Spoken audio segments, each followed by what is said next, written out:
పద్యాల్లో 4వది మత్తేబం.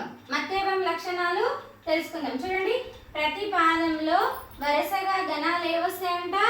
సబరణ మయవ, సబరణ మయవ అనే గణాలు రావడం. ప్రతి పాదానికి ఎన్ని అక్షరాలు ఉంటాయి? 20 అక్షరాలు ఉంటాయి.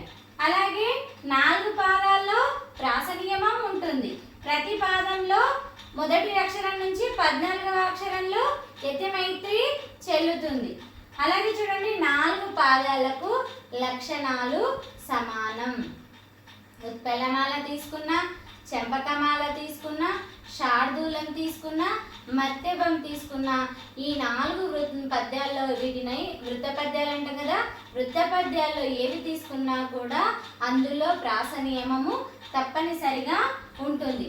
4 పాదాలకు లక్షణాలు సమానంగా ఉంటాయి. అంటే మొదటి పాదంలో ఏదైతే లక్షణం వచ్చిందో 2వ పాదం, 3వ పాదం, 4వ పాదంలో కూడా అవే లక్షణాలు వస్తాయి అని వృత్త పద్యంలో చెప్పడం జరుగుతుంది.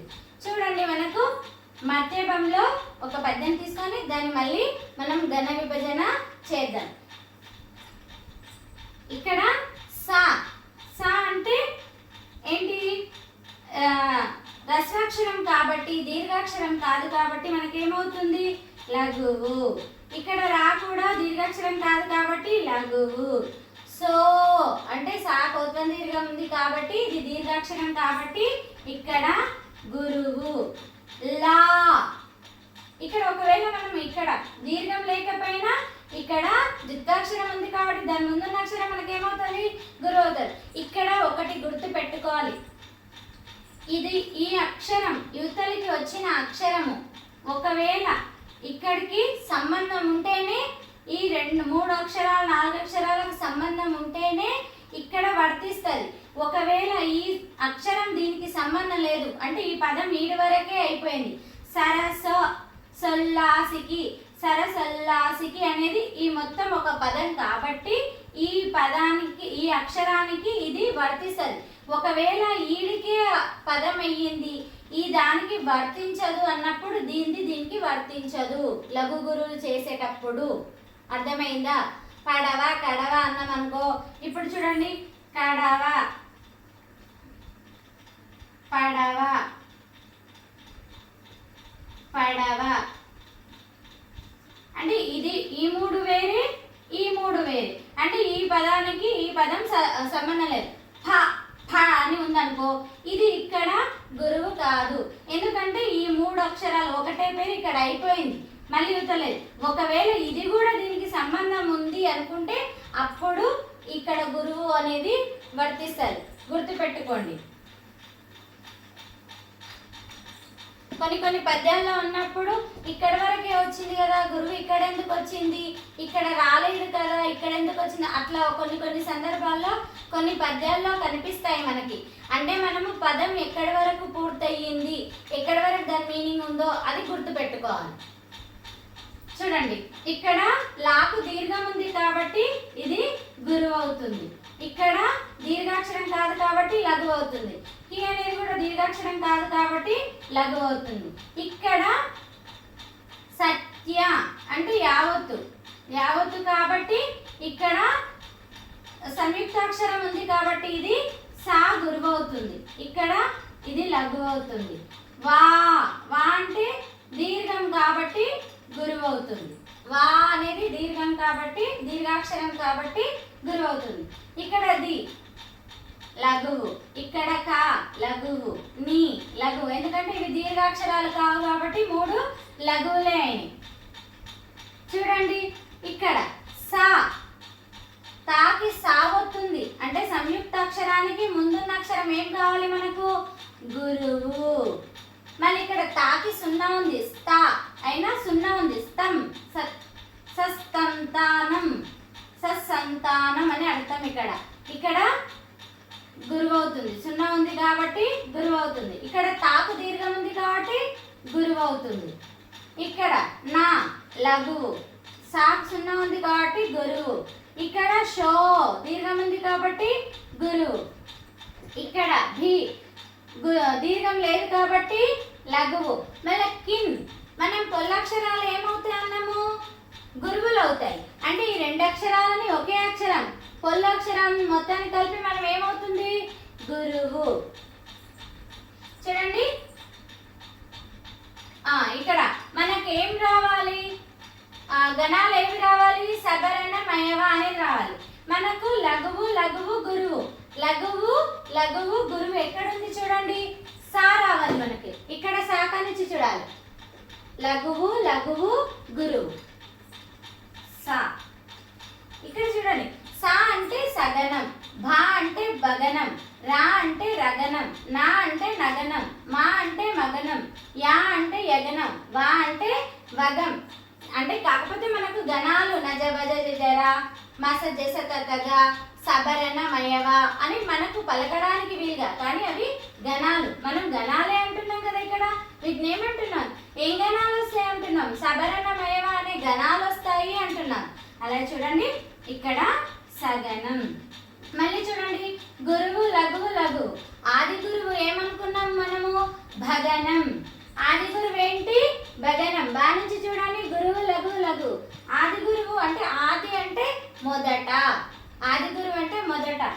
మూడు గణాల్లో మనకు వచ్చేది మొదటి గురువుగా వచ్చేదాన్ని ఆది గురువు అంటాం. ఆది గురువు వచ్చేది ఏంటి భగనం. మధ్య లఘువు, గురువు గురువు మధ్య లఘు, దీన్ని ఏమనాలి రగనం. చూడండి గురువు లఘువు గురువు మధ్య లఘువు, గురువు గురువు మధ్యలో ఏముంది లఘు ఉంది, మధ్యన ఉంది కాబట్టి మధ్య లఘు వచ్చేది ఏది రగనం. మూడు లఘువులే వస్తే నగనం, మూడు గురువులే వస్తే మగనం. చూడండి వచ్చిందా లేదా ఇక్కడ మగనం. మరి లఘువు గురువు గురువు, లఘువు గురువు గురువు ఎక్కడుంది మొదట. మనం యమాత రాజబాణసలగం అని రాసినప్పుడు మొట్టమొదటిసారిగా మనము సూత్రంలో గుర్తించేది ఏంటి యగనం. లఘువు గురువు గురువు వచ్చిందా, లఘువు గురువు గురువు ఏమొస్తుంది యగనం. మనకు తెలుసు వగనం, లగం అనొచ్చు, లగం బాణసలగం అంటే లగం, లఘువు గురువు. కాకపోతే మన లగంని ఏమంటాం వగం అని కూడా అంటాం. వా మనకు ఏముంది లక్షణాల్లో మనకి ఏముంది సబరణ మయ వా ఉంది, లా లేదు కాబట్టి మనము వానే రాయాలి, వగమనే రాయాలి. చూడండి సబరణ మయవా.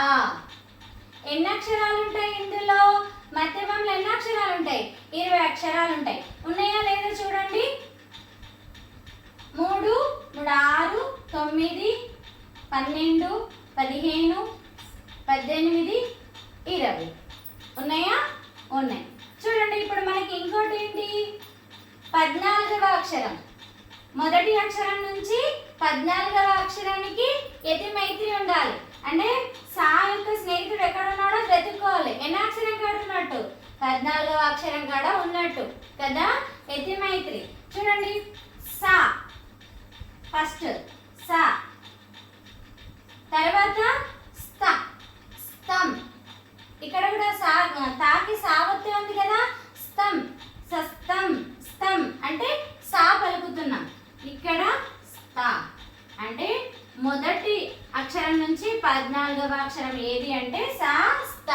ఈ రెండింటికి యతి మైత్రి చెల్లింది అని చెప్పవచ్చు. ఇంకా లక్షణాలంట ప్రాస నియమం ఉంటుంది. అంటే ఈ పాదంలో కాకుండా ఇంకా 3 పాదాలు దీని కింద ఉన్నవా లేదా పైన 3 పాదాలు తీసుకున్నా అవి కూడా లక్షణాలు సమానంగా ఉంటాయి.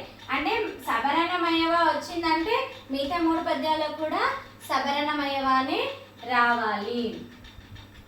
చూడండి వృత్త పద్యాలు ఎన్ని, ఉత్పలమాల, చెంపకమాల, శార్దూలం, మత్తెవం. అలాగే ఉత్పలమాలలో ఏంటి లక్షణాలు, శార్దూలం చంపకమాలలో లక్షణాలు, శార్దూలంలో లక్షణాలు, మత్తెవంలో లక్షణాలు మనము ఈరోజు నేర్చుకోవడం జరిగింది. మీరు ఉత్పలమాలలో భరణ బబరవ, చెంపకమాలలో నజ భజ జజర, శార్దూలంలో ఏముంటుంది ఏముంటుందండి? మసజస తతగా. మరి మత్తెబంలో సబరణ మయవ.